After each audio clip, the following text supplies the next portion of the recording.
Méphiston Red! Méphiston Red! Warpstone Glow! Ah, t'es à l'envers. J'ai pas fait, je l'ai vu.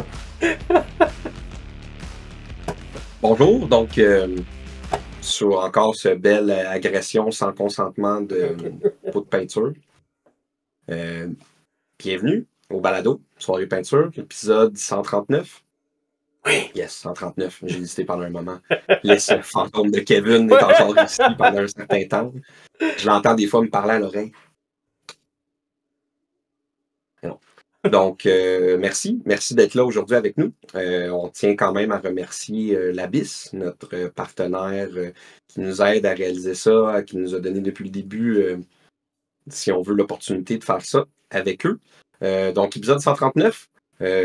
Si vous avez écouté nos derniers épisodes, si vous n'avez pas écouté, c'est votre maudit problème, vous devriez. On a parlé de Ravage Coast, de Path to Glory, la côte. C'est pas la côte levée, c'est quoi en français? Côte ravagée. Côte ravagée, côte levée, Barbie Barnes. Sauce barbecue. Donc, on a joué une partie.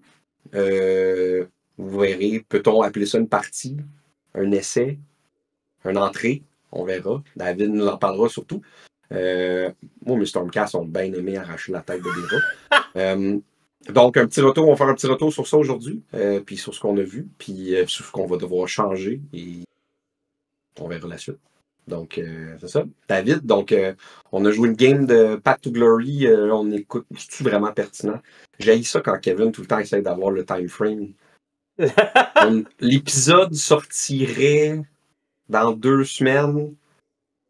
Fait que ça ferait trop compliqué. Dans le passé récent, on a joué une game de Age of Sigmar. Notre première de Age of Sigmar 4.0. Puis on a essayé de le faire avec le nouveau Path to Glory qu'on a parlé pour essayer les règles. Donc, essayer tout ça. Donc, je sais pas, David, si tu veux commencer avec quoi? Tu veux qu'on parle un peu de ce que tu as pu entrevoir des règles des Age of Sigmar qui te sont tombées sous le dos tout en même temps? Ou... On peut faire ça, ouais. Ouais. Parce que ça faisait beaucoup de règles. Oui. On le savait, mais à chaque fois. No, oui. Moi, je suis déjà prêt. Je me suis déjà refait des petites cartes. Quelle bonne idée. Ouais, je suis toute plastifiée, je suis prête. Parce que toi, tu avais tes livres comme d'habitude. Oui. Moi, j'avais Wahapedia pour pouvoir avoir un truc interactif parce que sur mon téléphone, même quand j'achète l'EPUB, c'est trop petit. Mais il y a un genre d'entre-deux. Tu as un glossaire, moi j'ai accès à tout, mais on se ramasse quand même à chercher. Fait que, ouais, je sais pas pour toi, mais moi, entre autres, j'ai découvert que je crois que le tour, la séquence, c'est pas mal comme les règles en général. On pourra peut-être en parler un peu après, là, mais c'est pas mal comme Age of Sigmar 3.0 puis 2.0. Mais les common ability qu'on avait ignoré et dit souvent sur ce podcast dans la 3e édition sont toujours là. Puis, ouais, ça, Premier tour, ça a pris pas mal de notre temps. Premier tour, j'ai oublié le Euroface. C'est ça, c'est tellement différent des autres jeux que j'ai joués que j'oublie le Euroface tout le temps. Le premier tour. Mais c'est ça, moi j'avais les cartes qui venaient du White Dwarf. J'ai commencé à les regarder à partir quand je me suis rendu compte que j'ai oublié ma Euroface, j'ai recommencé à les regarder. En même temps, j'ai juste oublié. Je vais lire mon aide-mémoire que j'ai c'est ça. Puis ils sont tout petites. Je pense que c'était bien fait pour rentrer dans une page cartonnée que tu défais en 4 morceaux dans le White Dwarf. Mais là, je pense qu'à mon âge vénérable, ça commence à être dur.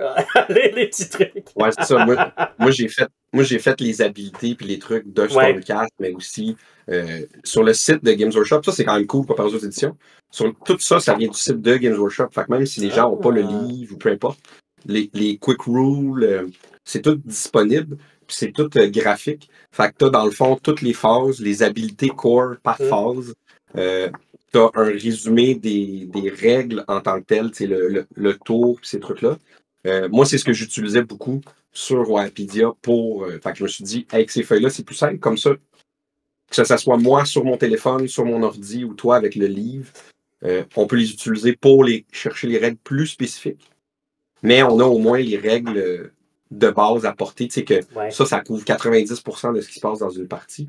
Mais comme tu dis, tu sais, c'est ça, les common abilities, sinon on les oubliait, mais c'est très important dans cette édition-là, tu sais, comme, par exemple, les Stormcast, que je me suis rendu compte assez vite, c'est que si j'utilise pas mes habilités de déploiement, puis ces trucs-là du Realm Celestial, tu sais que les Stormcast arrivent comme des éclairs. ben, genre, je perds une grosse partie de mon armée. Fait que tu peux pas juste ignorer toutes ces habiletés-là.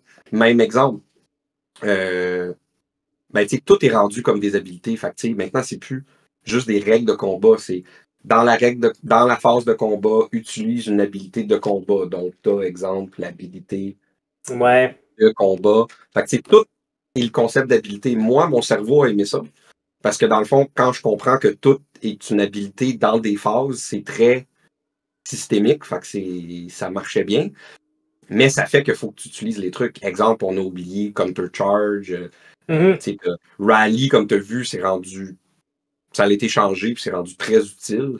Si tu peux l'utiliser, tu l'utilises pour essayer de te ramener une unité pour après ça peut-être faire une Counter Charge.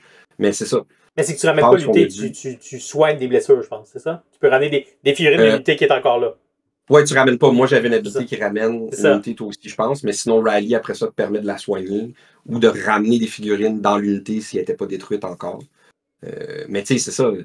C'est rendu une grosse partie du jeu, tout comme les contrôles des objectifs, mais on pourra en parler après. Mais je pense que tu as vu, tu sais, c'est ça. Moi, assez vite, j'utilisais mes Command Ability. Pas toi. Ça n'a pas donné le même genre de game. Là, on va le dire tout de suite, ça a duré un tour et demi, notre affaire. Les Stormcast se sont fait gonner, sont arrivés du Realm Celestial et ont mangé du rat. Fait que c'est pas mal ça. Mais plein d'erreurs qu'on a faites, t'as oublié des trucs. As-tu eu double tour? Non, c'est toi qui as eu 2 fois le premier tour en plus. Une chance. Parce que j'ai écouté des vidéos après pour comprendre. Là. Puis il disait, quand t'es Scaven, tu veux pas commencer le premier tour pour éviter que ton adversaire ait un double tour puis là te ramasse. Mais c'est pas ça qui est arrivé finalement. Puis moi, on a commencé à jouer. J'ai utilisé le canon à Malpierre, l'espèce de grosse mitrailleuse qui vient dans Skaven Tide. Le gun. Je t'ai tiré dessus, puis là, j'étais comme, oh shit, c'est ben trop fort. Fait que sur le coup, je me suis dit, oh, je vais me tourner down, mais finalement, j'ai pas eu besoin. Non, parce que tu vois qu'après ça, moi, c'était la même affaire, mais au corps à corps. Ouais. C'est un peu comme avant, là, c'est beaucoup plus rapide qu'avant. Je pense que c'est un des trucs qu'on a vu. Là. Les règles, moi je trouve que c'est vrai qu'ils ont été, par rapport à la 3e édition, ils ont été reconcentrés encore plus. Les War Scrolls sont très clairs. Moi, je trouve que je cherchais moins. Pourtant, on a mis beaucoup d'affaires et on n'avait pas tout Glory en plus. Moi, je trouve que je cherchais moins que la 3e édition. C'est pas parce que j'ai joué à la 3e édition, on n'a même pas joué une vraie game à la 3e édition. Fait, ils ont vraiment réussi, donc, je crois, à rendre ça plus concis. Parce qu'ils sont vraiment restés avec le concept d'habilité, puis tout est color-coded, puis les phases. Mais par contre, l'avantage, j'ai vu que c'est tellement plus concis, ça peut jouer plus vite, puis là, si tu oublies des affaires, ça peut devenir un roche-papier-ciseaux encore plus vite qu'avant, je pense. Surtout que nous, on jouait pas, on pourra en parler après, mais on jouait pas un truc vraiment, comme on s'était dit, narratif ou asymétrique. Fait que là, c'était comme, je te passe, tu me passes. Fait que là, si tu fais pas la bonne habilité au bon moment, puis moi, en plus, je suis chanceux. Tu sais, je pense que le 2e tour, que quand tu te replaçais, j'ai roulé 3 charges de double 6. Oh shit, ok, j'avais pas remarqué ça. J'ai fait 3 charges de 12 pouces quand mes gars étaient à 10 pouces, puis que j'étais comme, tu sais, just wing it, parce que maintenant, ta rate, tu sais, c'est plus le temps, surtout que je vais arriver, tu vas me charger ou me retirer dessus. Mais là, j'ai fait, j'ai réussi 3 charges de l'autre bout du monde. Ça change pas mal d'affaires. Ce qui est arrivé, que ça a fait un goulot d'étranglement. La gratte est passée. Ouais, la gratte de Sigmarite a passé à scraper le rat. Mais pour les infos, je suis d'accord. J'ai utilisé l'application, moi, pour jouer. Puis, honnêtement, les War Scrolls sur l'application, je les ai trouvés plus clairs. Ça allait bien. Ça, comparé à d'autres expériences que j'ai eues dans d'autres jeux, c'était parfait. La navigation était moins facile parce que tu sors dans War Scrolls. C'est toujours parce que 40K, c'était pareil. J'aime que maintenant, Games Workshop, tu sais, vraiment, là, tu peux cliquer sur les habilités puis les trucs. Puis là, mais c'est tout le temps la même doléance. Puis pourquoi que, mettons, moi, j'utilisais Wikipedia parce que j'ai des tables sur mon ordi, c'est que justement la navigation est facile. Parce que dans les apps, surtout sur un téléphone, c'est un lag de genre 1 ou 2 secondes, revient, fait c'est pas les clics, je fais pas moins de clics, mais par contre, c'est plus dur à naviguer. Mais Par contre, quand tu es dans le War Scroll puis dans les trucs, tu cliques 40K, c'est pareil, tu cliques sur les habilités, ça te donne, ça t'explique la règle, tu sais, ça, Ouais.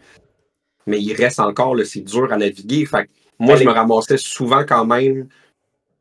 Ben, j'ai pas utilisé la app cette fois-là. J'étais Ouais. bien heureux de ça.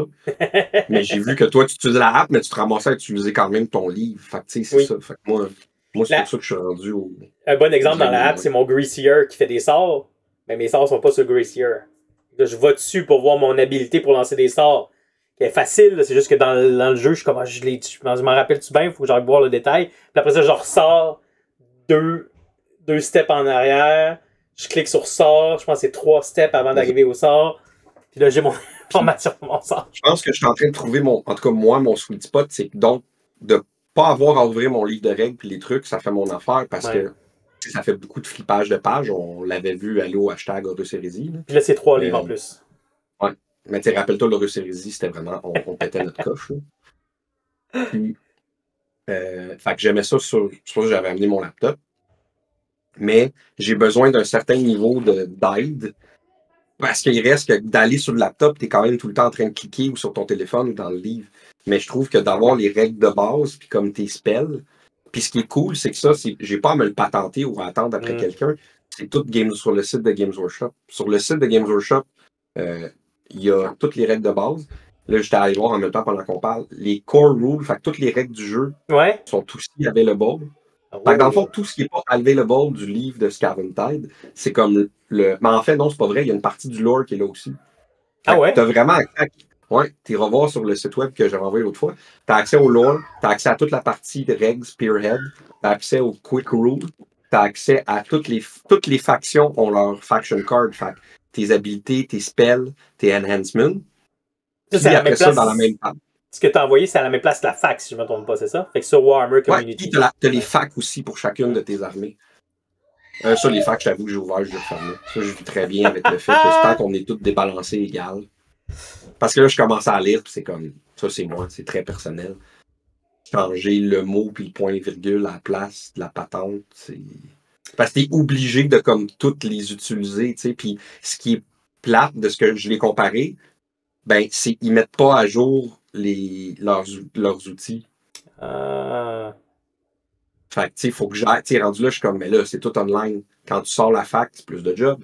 Quand tu sors la fac, update les autres trucs. Mais là, il faudrait que j'aille les annoter. Bon, moi, je peux éditer des PDF. J'ai commencé à le faire. Après 15 minutes, j'ai fait non. Moi, pour les Skaven, j'ai pas eu le choix de le faire parce que en français, il y a une erreur dans la traduction où ils ont mis le sort illimité des Skaven, ils ont pas mis le bon. Fait que là, j'entendais parler du monde de mon sort illimité, puis j'étais comme, mais non, mais c'est pas lui. Puis je regardais mon codex, c'était pas le bon. Fait que là, en allant dans la fac me disait, ouais, switch. Donc, je sais pas, grosso modo, sur les règles en tant que telles, je trouve que qu'est-ce qu'il y aurait d'autre à dire? Moi, c'est pas mal ce que je m'attendais, mais honnêtement, je crois qu'en jouant une deuxième puis une troisième game, je trouve que ça m'attire plus que la troisième édition. Peut-être parce que on a joué un peu à 40K, un peu à la Horus Heresy, puis tu sais, c'est rendu un peu tout dans le même style avec des habilités, puis des points, puis peut-être. Mais en tout cas, j'ai trouvé que le choc était moins grand que de 2 à 3e édition, que je trouvais qu'il y avait vraiment trop d'affaires. Ouais. Mais un truc que tu disais que je trouvais intéressant là, avant l'enregistrement, mais je vais le ramener. Là.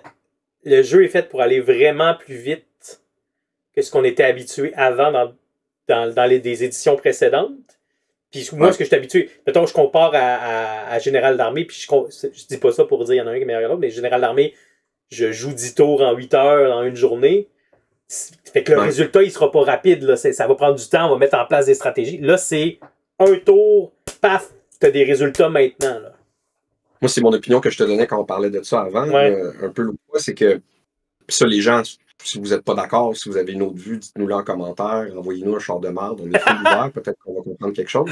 Mais de mon expérience personnelle des dernières années, puis de quand on jouait au jeu de Games Workshop avant, ce que je disais, c'est que au début de les dernières éditions modernes de 40K, puis mettons Age of Sigmar version 2, c'est pas la première édition qui était comme vraiment on s'en va de Warhammer Fantasy Battle, puis la 3 qui est très semblable à la 4, mais la deuxième, c'était des jeux on se rappelle qu'on enlevait des règles parce que c'était très long à jouer.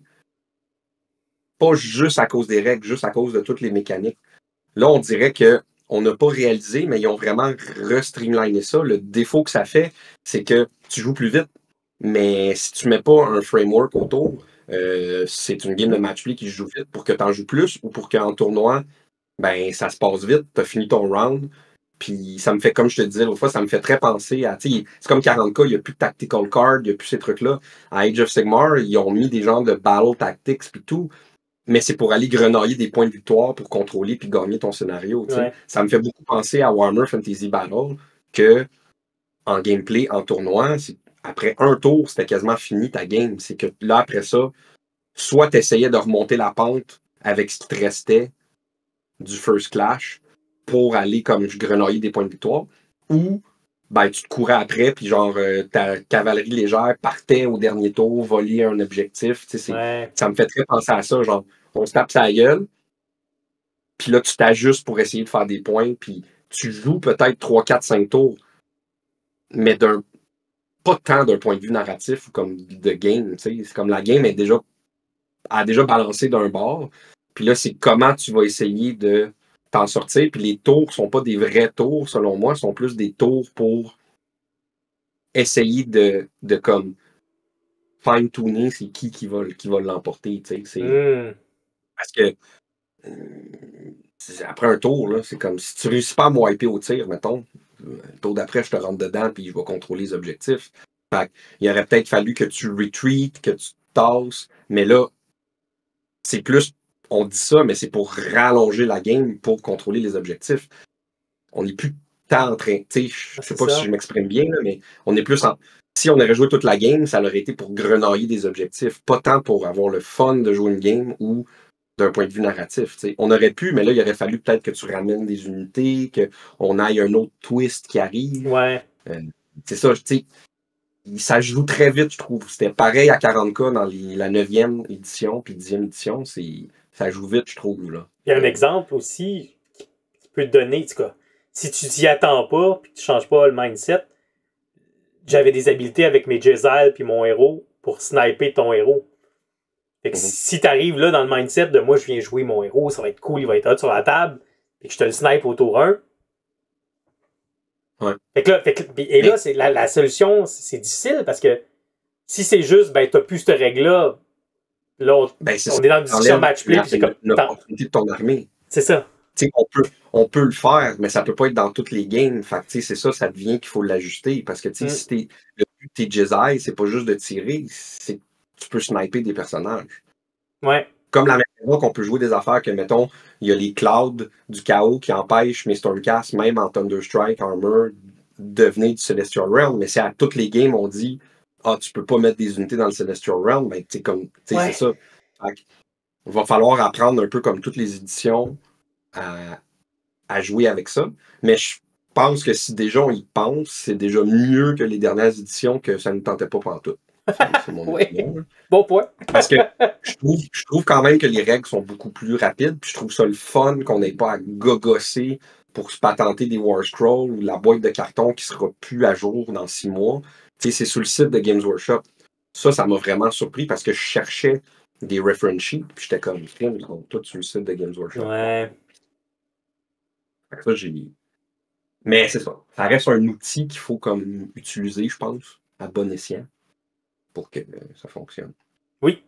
Parce que si on y va, on a déjà un peu touché, mais tu sais, si on va, on a vu ce que ça donne, par exemple, si c'est pas une game asymétrique. On en parle depuis tout à l'heure, mais tu sais, tu me tires, quand t'as plus de tir, mes Stormcast sont rentrés dedans, c'est pas mal fini. Double 6 pour une charge. Oui. Oui, on contrôle des objectifs, mais il n'y a plus personne sur la table. Fait que. Ouais.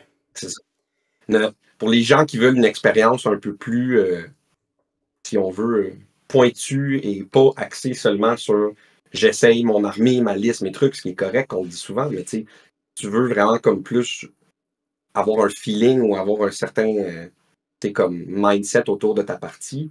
C'est encore plus vrai qu'avant, il faut que ça soit asymétrique. Faut que comme l'exemple que je te disais quand on s'en parlait après, c'est il aurait fallu qu'on te ramène des units, mettons. Ouais. Déjà là, Mais là, après ça, dans quelle optique? Parce que tu mets une bûche, parce que c'était juste plus de rats, c'est ça, faut se mettre une idée, mais c'est ça, ça demande parce que ça reste des scénarios match-play, même pour Path to Glory. Donc, ça demande un effort mental pour préparer ça. Si les gens veulent jouer match-play, c'est parfait, mais ça va dépendre beaucoup du déploiement de ta liste puis du match-up.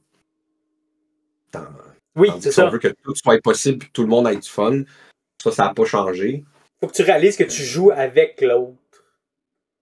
C'est pas contre l'autre. Match-play, tu joues contre l'autre, fait que le but, c'est mais si on veut jouer narratif puis se rajouter des dimensions, effectivement, là, tu joues avec l'autre, fait qu'il faut qu'il y ait l'ouverture pendant la partie de dire, OK, on voit où ça s'en va, on veut continuer à avoir du fun, qu'est-ce qu'on fait pour avoir du fun, puis on ajuste. Parce que je dis ça parce que je trouve que même s'il y a plein de petites règles fun qu'on va toucher dans pas long de Ravage Coast et tout, il reste que si tu as beau avoir toutes les règles flavorful que tu veux, si à la base, c'est juste les deux armées qui se rentrent dedans, c'est le match-play qui va l'emporter. C'est-à-dire les règles et le jeu est fait pour du match-play. Donc, si tu le tweaks pas, ben, exemple, dans un match-up comme qu'on avait là, iconique de la dernière édition, une armée de horde avec du tir, les Scaven, puis une armée résistante, pas beaucoup de bonhommes, les Stormcast, ben si je surveille à ton tir, puis que je fais, ben, il y en a un, comme est arrivé à ton Warlord, Power True, les rats, ils vont se faire piétiner. C'est risque d'arriver. Exact. Ça, c'est la plus belle règle que j'ai lue, j'ai trouvé ça malade. Power True. Ça, c'est-tu Stormcast ou c'est tout le monde qui a ça? Non, c'est une core rule, c'est nouveau. C'est quand je lisais les règles, puis c'est à la end of any turn. Si tu as une unité qui a chargé ce tour-ci puis qui est en combat avec une unité, c'est comme tu passes à travers l'unité. Ah! Fait que là, ton Warlord de clown, il était dans le chemin. Il était pas à bonne place. Il pile dessus. Là, mais tu sais, c'est ça. Mais encore là, c'est parce que moi, je lisais les règles, tu sais. Ouais. En tout cas, c'est bien fait, mais c'est comme, les règles, c'est quand même toutes des habiletés. Là. Fait que si vous êtes quelqu'un que le cerveau est encore à l'ancienne sauce, moi, j'ai toujours haï d'avoir à lire toutes les règles. Fait que moi, depuis plusieurs éditions qui mettent des bullet points, des références comme si c'était des procès-verbaux ou des règlements généraux d'OBNL ou de procédures, des habiletés, moi, mon cerveau, il aime ça, c'est tout de point. Ouais. Mais le problème, c'est que si tu les appliques pas ou lis ou comprends dans le bon sens, t'es mort, parce que c'est très, très, très concis. Puis les Advance Rules font juste rajouter comme encore là un peu un skin là-dessus, c'est-à-dire tu vas rajouter une nuance, mais à la base du jeu est rendue quand même très... Moi, je trouve designement parlant, c'est très bien designé. Là. Et pour un jeu de cette complexité-là qu'on vit depuis des décennies, je trouve que c'est autant 40K que Age of Sigmar. Puis Horus Heresy aussi, qu'on verra la prochaine édition. Mais c'est vraiment là, tout de pointe. Encore là, c'est le fun pour le monde de match-play, mais pour nous, il faut utiliser ça. C'est-à-dire, on a des éditions de jeux qui sont très claires, mais là, c'est évident que donc moins tu as de nuances dans les règles. Donc, c'est pas les règles et le jeu de base qui va t'amener à aller plus loin dans ton jeu. C'est toi vraiment qu'il faut qu'il fasse un effort de qu'est-ce que tu veux retirer de cette partie-là, tu sais. Ouais. Oui, il y a un travail à faire. Mais si on va sur Ravage Coast en tant que tel, côte levée. Non, c'est pas côte levée. Côte ravagée! Mon cerveau est côte ravagée. Donc, ouais, qu'est-ce que tu as pensé des différents types là, par lesquels tu as le plus marqué ou que tu veux parler, là, les différents. Ben, les Emberstone, je trouve que ça fait un beau segue avec ce que tu disais. Quand tu disais que ça reste un jeu où tu te rentres dedans, est-ce que tu as l'impression qu'à un moment... Parce que des fois, on se disait, c'est peut-être comme Mordine puis Frostgrave. Tu peux te battre, mais aussi tu veux ramasser des trucs. Là, c'est peut-être juste parce que c'est notre première expérience et on n'a pas appris à le jouer, là, mais j'ai pas l'impression qu'on pouvait se permettre de juste aller ramasser du stock puis s'ignorer. Non, parce que ça reste une partie que deux armées qui se rentrent dedans. Peut-être si on aurait une plus grosse table, parce qu'on joue à 1000 points et qu'on aurait pris la partie plus petite, tu aurais pu faire carrément ces choix-là. Mais moi, par contre, j'ai aimé, comme on avait dit, le fait que là, c'est sûr que moi, ça a bien été la game pour moi. Mais mettons au premier tour, puis si ça avait été moins bien, j'aurais continué ce raisonnement-là. J'étais là, quelle unité je vais sacrifier pour aller, si je veux ramasser du Emberstone, parce que j'ai un ennemi devant moi, j'ai des objectifs qui pourraient être autre chose dans une autre partie, mais que dans le scénario étaient des objectifs là, au milieu de la table à contrôler, et j'ai les Emberstone à gérer. Fait que, moi, je trouvais que ça, c'était le fun. Puis c'est quand tu pèses sur le piton, comme à Frostgrave, t'as un monstre qui peut apparaître, avec Path to Glory, Ravage Coast, il peut te péter d'en face. Fait que, tu vas avec une unité qui est affaiblie, c'est pas tant nice manger des Mortal Wounds. Tu y vas avec un héros, ça peut vraiment pas être nice. Puis, je pense que ça t'aurait plus affecté toi, mais c'était quand même, ça m'affectait aussi, j'y pensais. Tu sais, le concept que quand tu ramasses la Emberstone, t'as -1 à ton armure, parce que dans le fond, ouais. t'as la furie, c'est comme t'as le Realmstone qui t'affecte. Ben, tu sais, moi, un héros qui ramasse ça puis qui est magané, qui tombe à 4+ d'armor save pour un Stormcast, c'est quand même pas pire. Puis toi, des Clan Rats, c'est bien beau, mais des Clan Rats qui sont déjà tout nus, que tu leur dis t'es rendu à 5 ou 6+ d'armure. Fait que, je crois qu'on n'a pas joué assez longtemps, mais moi, je vois le potentiel de ça. Je trouvais ça le fun. Puis mettons que tu enlèves les objectifs, puis que tu rajoutes un objectif de scénario en tant que tel narratif, puis que tu aurais vraiment juste les Emberstone comme objectif, comme secondaire, mais physique sur la table, plus jouer ta partie, moi, je trouve que c'est le fun. Ça fait longtemps que j'ai pas eu le feeling que c'était pas un objectif juste pour être un objectif. T'sais. Puis là, ça fait qu'on n'ignore pas la règle de objective control puis tous ces trucs-là. Parce que là, même si tu as un objectif narratif dans ta partie, tu peux utiliser toutes les règles plus du jeu en tant que tel, mécanique, de contrôle d'objectif pour un objectif narratif qui est à Emberstone. Parce que si t'en veux, parce que tu veux genre quelque chose pour ton warband ou pour gagner le scénario, tu sais, c'est comme... Je sais pas, moi j'ai trouvé ça le fun. C'est juste, c'est à continuer à utiliser. Oui. Dans un scénario comme qu'on a joué, puis en un tour et demi, dans le fond, ça n'a pas eu un gros impact. Mais l'impact de quand tu as le token aussi, de le ramasser au corps à corps ou qu'il retombe à terre, tu sais, c'est ben, je trouve ça le fun. Tu peux wiper une unité par le tir, mais là, si tu fais ça, faut que tu ailles repeser sur le piton. Faut que tu ailles reminer la Emberstone. Fait qu'elle peut te repéter d'en face. Tandis que si t'envoies une unité qui est capable d'aller wiper l'autre unité au corps à corps, prends contrôle de la Emberstone, mais t'as pas à la récolter à nouveau. Fait il y a des petites nuances, genre, je trouve quand même le fun là-dedans. Je sais pas pour toi là-dessus.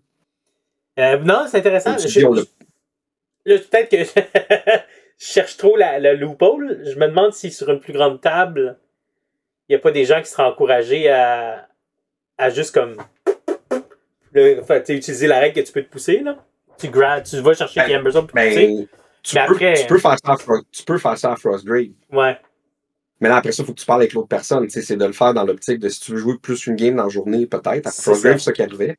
Souvent, à Frostgrave, je l'ai fait même quand je jouais avec Joe à Adepticon. Moi, je veux pogner mes trésors. Je suis en train de me faire gonner. Ciao, bye. Mais parce que c'était comme une campagne sur la journée. Fait qu'on jouait 4 scénarios. Ouais. Donc là, après ça, tu t'attends puis tu vas rejouer une autre game. C'est sûr, si tu viens et que ta game, c'est juste haha, je me pousse avec l'Emberstone, bye. Encore là, ayez une discussion avant la game. Mais c'est vrai, sinon, c'est une mécanique qui peut être utilisée. Mais là, encore là, si on fait un scénario, tu joues avec ça, c'est-à-dire tu n'as pas tant l'option de juste ramasser les Emberstone, que si tu fais ça, ça va avoir un effet sur ta partie et donc sur la victoire. Parce que on n'oublie pas, quand tu finis la partie, tout le monde a d'Emberstone, mais dans le fond, la victoire, t'en garantis. Puis une nulle ou une défaite, te le donne d'une manière aléatoire. Fait que t'as pas tant besoin d'aller chercher toute la Emberstone du monde que tu peux. Là. Puis je me dis, plus de tokens d'Emberstone, puis qu'elle tombe à terre, puis qu'il faut que tu remines encore, on va enrouler des 1. Puis là, si t'as une unité qui se mange 5 Mortal Wounds en face, ça va peut-être pas te tenter d'aller en reminer une autre. Ouais. Mais ouais, c'est peut-être la game. Faut que tu gardes le contrôle de la Emberstone. Fait que si tu réussis à jouer un 3-4 tours, ben là, ça peut te péter d'en face aussi, là, parce que -1 d'armure, c'est quand même pas négligeable. Il y a beaucoup d'unités qui ont du Realm maintenant, c'est ça que j'ai vu. Fait que, ils ont capé le rend, mais il y a plus d'unités dans différentes situations qu'ils en ont. Fait que si t'es une armée standard qui a du 4-5 plus d'armure, là t'as Emberstone, puis que tu te bats contre un 1 ou 2 de rend. C'est ce que j'avais, ouais. Emberstone, elle Ouais. peut compter, elle compte pour quelque chose, là. Puis sinon, mais tu sais, si une fois qu'on connaît les règles puis qu'on est habitué, les parties se jouent 45 minutes à 1h30, donc tu te prévois une journée, donc tu en joues 2 dans la journée, ben, puis tu évolues dans la campagne, peut-être qu'à un moment donné, tu vas te dire « Oh, ça va pas bien, j'ai plus besoin de Ramstone que de me faire ramasser parce que tu as trop de blessures Ouais. à la fin, mettons. » Ben là, ça se peut que tu joues Ouais, ce si on game-là joue, de « Je vais essayer de te retenir, ramasser mes sûr trucs que- et m'en aller. » Exact. Pour que ça prenne du sens, c'est ça, il faut jouer Ouais. la campagne. C'est-à-dire, à un moment Ouais. donné, ta Emberstone devient une ressource pour rebâtir ton armée. T'sais. Puis l'exemple que là, je m'en allais, c'est moi, quand j'ai fini la game, quand tu contrôles les objectifs, tu peux voir s'il y a de l'Amberstone aussi. Fait que là, moi, je t'avais wipé, fait que je contrôlais les 3 objectifs. Mais là, après ça, les unités que ça leur arrive, si tu rates, quand tu rates ta shot en game, tu manges des Mortal Wounds puis t'enlèves l'objectif. Quand tu rates ta shot d'aller récolter de la Rimstone, Emberstone, de Akshi en out of game, si tu veux, à la fin de la partie, Ouais. c'est automatiquement une Battle Wound. Puis après ça, toutes les unités qui ont de l'Amberstone à la fin de la game ont des Battle Wounds. Puis on se rappelle, les Battle Wounds, quand t'es rendu à 5, t'as ta première Battle Scar qui est un handicap permanent. Puis là, pour enlever ça, c'est comme là, moi, j'ai eu beaucoup d'Amberstone, mais toutes mes unités ont 1 ou 2 Battle Wounds. J'ai 2 héros dans mon armée. J'ai été chanceux, j'ai réussi parce que c'est sur 2 plus quand même. Mais tu peux healer une unit. Fait que j'ai healé mes Liberators qui avaient mangé une volée, qui ont été wipés 2 fois, qui étaient à 3 Battle Wounds. Mais, mettons que j'aurais pas réussi, ben j'aurais eu une unité que dans la prochaine game, je ramasse-tu de la Amberstone avec? Ouais. S'ils se font wiper dans le game, puis qu'ils ont une Amberstone en plus, ben ils sont rendus avec une Battle Scar si je réussis pas à les healer. Fait que, oui, ça peut se gérer, mais je vois que ça peut te dégénérer puis qu'à un moment donné, tu as des choix à faire, ce qui est le fun. Puis aussi, c'est que quand tu heals puis que tu rates ta shot, ton héros dans la prochaine partie, il est fatigué. Il y a des malus au spell, au combat. Fait que là, ça va peut-être faire que tu vas avoir plus de Battle Wound. Fait que non, c'est ça. J'ai trouvé ça. Tu vois, les Battle Wounds, Wounds, quand même le fun. dans la phase de fin, j'en ai eu beaucoup, moi. Je pense que c'est à peu près une moyenne de 3 sur chacune des 2. J'en ai une à 4. Ouais, parce que là, faut. C'est ça, 3 ou 4. Fait que ça va assez vite, là. Ouais. Fait que, tu sais, moi, je trouve que c'est le fun parce que justement, ça fait qu'à un moment donné, comme tu dis, ben là, il faut peut-être qu'on fasse le choix. Je vais essayer de gagner la partie, mais mettons que c'est un ambush, ben moi, je veux juste me sauver de la Amberstone. Ou peut-être, fuck l'Amberstone, moi, je veux pas avoir de Battle Wound, je vais essayer de me sauver de la partie, de me sortir de mon embuscade. Tu sais, Ouais. si on travaille bien, il y a un truc narratif que je trouve le fun. Comme on disait dans l'autre épisode, comme Crusade, mais qu'il n'y avait pas tant une incidence entre les parties, tu sais. Parce que tu faisais juste rajouter sur ton armée. Là, tu peux avoir un step back. Si ça chie ton affaire, ça a même bien été, mais que tu t'es fait wiper des units et que tu as ramassé de la Amberstone, tu peux te ramasser pareil que ton armée, si tu roules mal dans l'aftermath, elle a plein de Battle Wounds. Ouais. Là, si t'es pas chanceux et que tu roules des 1, tu te dis, oh, j'ai 3 héros, c'est pas grave, moi, les healer, puis tu rates ta shot, fatigué. Toutes mes gars ont des Battle Wounds, fait que prochaine game, je vais peut-être me faire wiper d'autres units. Puis je ramasse ou pas de l'Amberstone. Tu sais, je trouve que ça donne déjà une base narrative puis asymétrique avant même d'avoir choisi un scénario puis de mettre quelque chose d'autre sur place. Fait que moi, j'ai trouvé ça très le fun. On peut peut-être parler un peu les twists. Ça, j'ai eu de la misère à voir comment ça pouvait avoir un impact en genre 2 tours. Moi, les twists, la première fois que je l'ai vu, avant de le lire, j'ai fait hey, on a de la misère à retenir des règles de terrain. Là, tu vas me rajouter des twists. Comment ça va marcher? Puis là, je l'ai lu, j'ai vu, OK, c'est supposé avantager l'underdog. Fait que là, t'as un des 2 joueurs qui a un intérêt à se rappeler qu'est-ce que ça fait. Je dis, ça va peut-être marcher. Puis là, on l'a joué. Puis, comme tu dis, là, en 2 tours, j'ai eu de la misère à voir ce que ça faisait, mais c'est moi qui ai eu le plus de... T'es devenu l'underdog. Parce que je contrôlais des objectifs. Mais dans une situation où ça filait pas pantoute que j'étais l'underdog. Ben, c'est ça. Mais là, après ça, pour les prochaines games, eux autres, ils basent sur les Emberstone. Fait que là, c'est un peu moins aléatoire. C'est que c'est le Warband qui va mieux. Puis là, après ça, mettons que moi, j'achèterais des unités.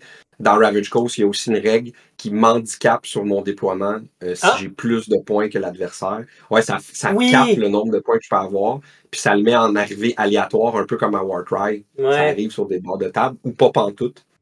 Fait que ils ont quand même pensé à ça. C'est juste qu'on dirait vraiment que la première game était moins balancée sur ça.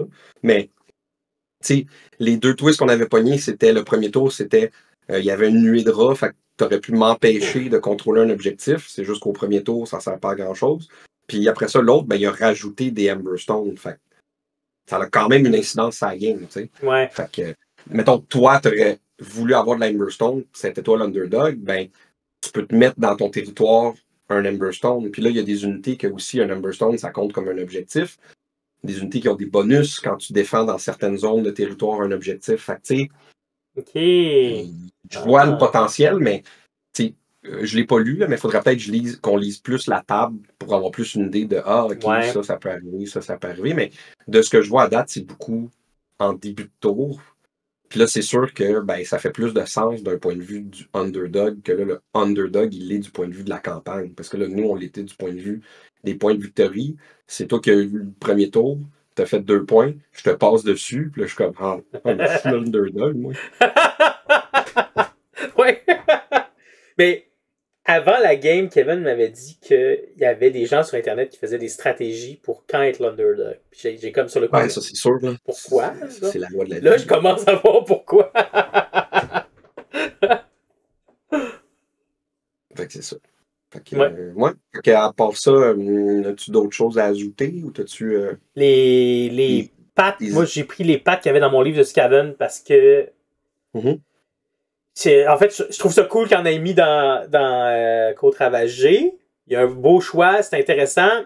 Mais vu que j'ai déjà mon livre d'armée puis que le pat il fit avec la saveur de mon armée, j'ai pris celui de mon livre d'armée. Ouais, puis ce qui est logique aussi, parce que c'est ceux qui logiquement vont être le plus adaptés à l'armée. On s'entend. Tu vois, moi j'ai fait l'inverse pour l'instant. J'ai pris celui de Ravage Coast. Okay. Parce qu'il y en a un, c'est pour le Ruler. Parce que le Lord Imperator, je suis pas un gars full combat. Puis quand je le regardais vite, je me suis dit, bon, mais ça va permettre de jouer parce que c'est beaucoup des bonus de contrôle d'objectifs, comme donner des ordres aux autres unités. Que je trouvais ça le fun. Mais oui, c'est quand je regardais, par exemple, celui du livre de Stormcast, ben, il est beaucoup plus genre efficace. C'est direct des habilités de Stormcast. C'est fight plus, bonus de ci. C'est ça. Fait que à suivre, mais on verra. Fait que non, c'est ça. Moi, c'est Path of the Ruler. Après ça, j'ai fait mon aftermath. J'ai eu des battle wounds partout, mais j'ai réussi au moins à aiguiller mes Liberator. Mais là, après ça, c'est de voir quoi faire avec l'Amberstone. C'est quand même, c'est ça, tu décides dans quelle direction tu vas amener ton armée. T'achètes-tu d'autres unités, des enhancements, genre artefacts, ou... moi, j'aime quand même le concept que tu rajoutes des sorts dans ton armée. Il faut que tu achètes des sorts ou des prières. Ça, je trouve quand même le fun. C'est comme... Les Endless Spells aussi, les acheter comme ça. Ça peut être drôle. Le concept est cool. Pour quelqu'un comme moi, ça devient. Plus je vais dire, c'est moi, là. C'est pas les autres, là, c'est moi. Ça devient difficile parce que je suis comme, qu'est-ce qu'il faut que j'achète? Notre première partie, là, je suis tout en doute dans ma tête. Je suis comme, coudonc, j'ai-tu construit une armée de marde? Faut-tu que je change toute ma liste? Puis là, en plus, il faut que je dépense mes Amberstone. Je suis comme, où est-ce que je m'en vais avec ça? Ouais, ben, tu sais, ça, on pourra en parler, mais tu sais, c'est comme exemple, c'est facile. Si tu te dis non, je suis juste pas à l'aise, ben, t'achètes des unités, c'est jamais mauvais. Mais c'est sûr que, tu sais, décider de des traits, je mets-tu des pattes à des units, je mets-tu des weapons d'Amberstone, tu sais, ça, c'est plus tricky parce qu'effectivement, ça peut donner des mauvais résultats. Mais non, tu vas du point de vue narratif, tu sais, mettons que tu as une unité qui a fonctionné plus ou moins, ben, tu peux lui donner un pat, tu peux y aller selon tes battle wounds. Moi, honnêtement, j'ai pas envie de me casser la tête. Fait que je veux avoir comme une armée que je veux essayer de la peinturer. Fait que je vais probablement amener à 10, fait que renforcer mes Liberators pour avoir comme une squad standard. Mais après ça, je vais genre peut-être rajouter un Endless Spell per mage, parce que j'ai une comète qui traîne depuis un bout. Je ne sais même pas la règle, je ne sais même pas ce qu'elle fait. Mais ça va pas mal être ça. Le reste, après ça, moi, essayer des affaires. Mais oui, ça a toujours été le problème de tous ces concepts-là. Même chose à Frostgrave, même chose à Crusade à 40K. C'est sûr que si déjà le list building, c'est pas ce que t'aimes ou ce qui rend les gens plus anxieux, ben là, tu peux aller dans toutes les directions. Ben oui. Puis tu vois, là, je jouais avec mes possibilités. Puis là, je pense que j'avais 7 unités en tout, en comptant les héros. Là, dans les options que je regarde, à un moment donné, j'étais à 5. Puis là, je suis comme, mais 5, c'est-tu pas assez? Mais encore là, là, on rentre là-dedans, là, mais tu peux y aller avec les régiments. Tu maxes out un régiment selon les règles du jeu, tu risques d'être dans c'est sûr que si tu achètes toutes des auxiliary units, tu peux peut-être plus te planter que si tu te fais un régiment basé sur les règles. Comme moi, exemple, mon héros, c'est avec 4 unités de Warrior Chamber. Moi, c'est ça que j'ai fait. J'ai maxé mon héros avec le régiment de mon général. Après ça, j'ai fait un autre régiment de la même chamber. Puis après ça, je me suis pris un auxiliary parce que j'étais comme, je veux des prosecutors, c'est cool. Mais c'est ça. Puis là, je me dis, je vais jouer avec ça. Puis, mais après ça, si on fait des mauvais choix, ça dérange pas qu'on fasse du do-over. J'avais fait. Moi, je veux plus ça, on recommence. Là. Ouais, j'avais peinturé le prophète gris de Scaventide, je le trouvais écœurant comme modèle. Fait qu'il était déjà peint. J'ai quand même mon beau modèle, je vais le mettre. Puis je trippe sur le concept des Graciers, le Master Clan, puis c'est eux qui dirigent tout. Fait que je vais faire mon premier régiment autour de lui. Puis là, j'ai mis les Clan Rat, j'ai mis les Vermin, Storm Vermin, c'est ça? Storm Vermin. Ouais, Storm Vermin, avec le héros qui va avec. Ouais. puis après ça, je me suis fait un deuxième régiment de Skryr. Puis ça a tout fité dans mon régiment de Skryr. Fait que là, comme il y avait leur saveur chacun. Hein. Mais moi, je pense que ta liste, puis on en reparlera, on fera un épisode sur plus comment on va amener nos armées. Mais moi, je pense que ta liste, elle fonctionnait. C'est juste que, comme on a dit, on connaissait pas les règles. Ça fait du sens. Comme tu dis, tu as maxé un régiment avec les unités standards de Skaven. Tu t'es dit, je vais me rajouter un régiment de Skryr qui est du tir puis de la magie.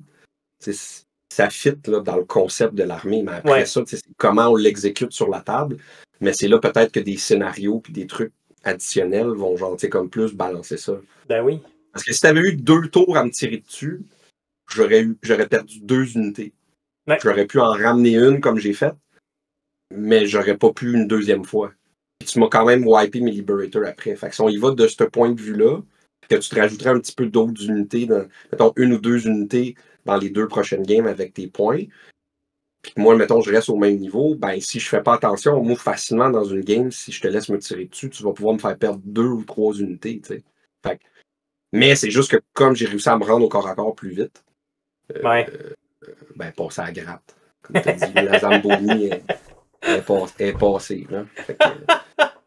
C'est sûr que quand toutes mes unités de combat rentrent au combat avec pas de dommages, c'est moi qui charge. C'est ça. Les prosecutors sont pas mal plus forts qu'avant, si on jase de règles. Quand j'avais pas lu les règles, quand j'ai lu le War Scroll, parce qu'ils volent. 3 attaques chaque, ils volent à 12 pouces, ils chargent à 3D. Quand ils chargent, ils ont plus 1 damage. Ah ouais, ok. Fait qu'ils sont damage 2. Si on parle d'archétype, une petite unité qui va vite, généralement, ça va être de l'infanterie légère ou de la cavalerie légère. Mais eux, finalement, c'est pas léger partout, comme tu dis. Non, ils peuvent backer leurs attaques. Là. C'est de la cavalerie médium. Ouais. ça va vite, mais ça fesse comme une tonne de briques. Fait que c'est quand même, en tout cas, on pourra en reparler plus, mais j'ai fait c'est pas juste genre j'ai 3-4 attaques, puis j'aurais pu tuer tes Gésailles. C'est comme, non, je peux te wiper une unité de 20 Kenrad.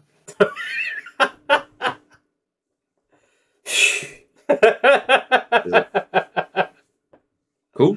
Est-ce qu'il y avait autre chose qu'on voulait rajouter là-dessus? Ça fait quand même un peu le tour. On refera un autre épisode, comme on a dit, sur comment qu'on voit la suite des choses. Je pense que ça peut être cool. Oui. On a déjà abordé un peu, là, mais de l'étoffer, là, surtout du point de vue scénario. Donner un peu la vision de comment nous, on amènerait ça maintenant pour un autre niveau. Parfait, ça. Ça n'a pas besoin d'être bien haut, là, basé comment sur ce que tu t'es fait passer sous le corps. Ça va pas être la gestion des attentes juste un petit peu plus. C'est ça. À faire. Fait que, on arrive à la fin de l'épisode. On a un concours, je pense. C'est le temps. Pour les gens qui ont écouté jusqu'à la fin. Là, on enregistre un petit peu en avance parce que ça matchait mieux avec nos horaires. Fait on nomme pas tout de suite les gens qui ont déjà répondu aux 2 autres avant parce qu'on n'a pas eu vos réponses encore. Et non. Mais fait sinon... qu'on vous donne plus de temps. Exactement. On va faire un épisode un moment donné juste sur la remise des prix de ça. Fait que le concours, c'est, vous voyez le chandail à fil, allez commenter sur YouTube à quelle peinture ça correspond. Ça peut être de la peinture citadelle, ça peut être de la contraste, ça peut être du Scale 75. La lumière ou pas, c'est pas la même couleur. Forcez-vous. On va accepter la réponse de loin ou de proche. Vous pouvez faire comme Eric, nous donner des mélanges. Ouais, qu'est-ce que ça donne? C'est ça, un petit peu de ça, de Coal Black, puis avec en Formula P3, mais en Vallejo, c'est dans le fond, pour essayer de nous faire croire que vous avez la bonne réponse, mais que vous garochez toutes les options. Gâtez-vous. Si vous êtes le seul qui répondez, on va vous mentionner. On va vous donner une belle note d'effort. Fait que c'est bien. Sinon, ben, comme à l'habitude, allez liker, allez vous subscriber, allez vous inscrire, allez nous dire que vous n'aimez pas les côtes levées, faites ce que vous voulez, mais allez sur toutes nos plateformes. Puis, allez nous faire un petit coucou gentil, méchant, neutre. Mais c'est ça. 5 étoiles, ça compte comme coucou. Ouais, c'est ça. En bas de ça, essayez même pas. Non, c'est Spotify, YouTube, Balado Québec, sur notre groupe Facebook, sur nos différentes pages. Allez même faire un tour à l'Abysse. Instagram. Pourquoi pas? Hein? Allez faire un coucou à l'Abysse, puis allez leur donner un 5 étoiles, puis donnez-nous un en même temps. Puis dites-leur que c'est grâce à nous que vous êtes allés, comme ça, peut-être qu'ils vont être gentils encore plus avec nous. Fait que, dans le fond, faites ce que vous voulez. C'est ça la morale de l'histoire. Fait que, sur ce, il nous reste juste une chose à dire, David. On passe la gratte? J'ai rien d'autre à rajouter. Bonne soirée peinture.